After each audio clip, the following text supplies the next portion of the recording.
Assalamualaikum warahmatullahi wabarakatuh. Bertemu lagi bersama saya, Ibu Liandresha Margi. Selamat pagi ya rekan-rekan mahasiswa sekalian yang berbahagia. Pada kesempatan kali ini saya akan menjelaskan materi mengenai pertemuan 4, yaitu sistem perhitungan biaya dan akumulasi biaya. Yuk kita simak berikut paparannya. Sistem biaya adalah organisasi formulir, catatan, dan laporan yang terkoordinasi yang bertujuan untuk melaksanakan kegiatan dan merupakan informasi biaya bagi manajemen. Dalam akuntansi biaya, sistem yang dapat digunakan untuk mengalokasikan dan membebankan biaya ke unit produksi dikelompokkan menjadi dua sistem. Yang pertama, sistem biaya sesungguhnya atau aktual, di mana pembebanan harga pokok produk pada saat biaya tersebut sudah terjadi, dan sistem biaya ditentukan di muka, di mana pembebanan harga pokok kepada produk sebesar harga pokok yang ditentukan sudah ditentukan sebelum produk dikerjakan.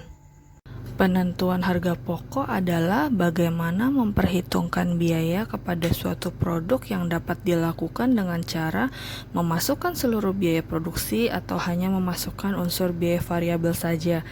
Dalam penentuan harga pokok dapat digunakan dua cara kalkulasi, yaitu yang pertama full costing dan variable costing, di mana full costing ini menentukan harga pokoknya dengan memperhitungkan seluruh biaya produksi, dan kalau variable costing itu hanya memperhitungkan biaya produksi yang bersifat variabel saja. Akumulasi biaya adalah suatu cara untuk mengetahui berapa besar biaya yang dikeluarkan untuk sebuah produk.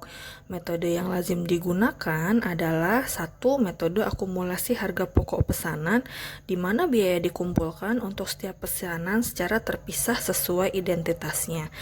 Metode ini banyak digunakan pada perusahaan yang menggunakan proses produksi secara terputus-putus, seperti bengkel, catering, dan lain sebagainya. Yang kedua, metode akumulasi harga pokok proses, di mana biaya dikumpulkan ke setiap pusat biaya atau departemen. Metode ini banyak digunakan oleh perusahaan yang menggunakan proses produksi terus-menerus, seperti perakitan mobil, obat-obatan, dan perusahaan yang mengolah barang konsumsi. Aliran biaya paralel dengan aliran sumber daya diilustrasikan pada gambar berikut. Semua biaya manufaktur, tanpa mempedulikan apakah bersifat tetap atau variabel, mengalir melalui akun barang dalam proses dan persediaan barang jadi. Aspek yang diilustrasikan dalam gambar ini mencerminkan asumsi penyerapan biaya penuh atau full absorption cost yang disebutkan dalam bab pembelajaran sebelumnya. Transaksi-transaksi yang berhubungan dengan jurnal biaya manufaktur seperti dalam aliran biaya adalah sebagai berikut. Yang pertama, pembayaran secara kredit. Yang kedua, beban dibayar di muka. Yang ketiga, pembelian dan perbaikan aktiva tetap. Yang keempat, berbagai pembayaran untuk sumber daya. Yang kelima, pembayaran upah dan gaji. Keenam, pembelian bahan baku dan perlengkapan secara kredit. Dan yang terakhir, pencatatan beban gaji. Berikut contoh soal ayat jurnal transaksi untuk PT Army di bulan September 2020.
Berikut adalah contoh laporan harga pokok penjualan untuk perusahaan manufaktur, di mana bahan baku ditambah tenaga kerja langsung ditambah overhead pabrik sama dengan total biaya manufaktur, ditambah persediaan barang dalam proses awal dikurang persediaan barang dalam proses akhir sama dengan harga pokok produksi. Lalu harga pokok produksi ditambah dengan persediaan barang jadi awal dikurang persediaan barang jadi akhir sama dengan harga pokok penjualan. Tadi kita sudah lihat ya video pemaparannya. Terima kasih sudah mengikuti video ini hingga akhir. Jika masih ada pertanyaan, yuk kita sama-sama berdiskusi via forum diskusi kita. Terima kasih.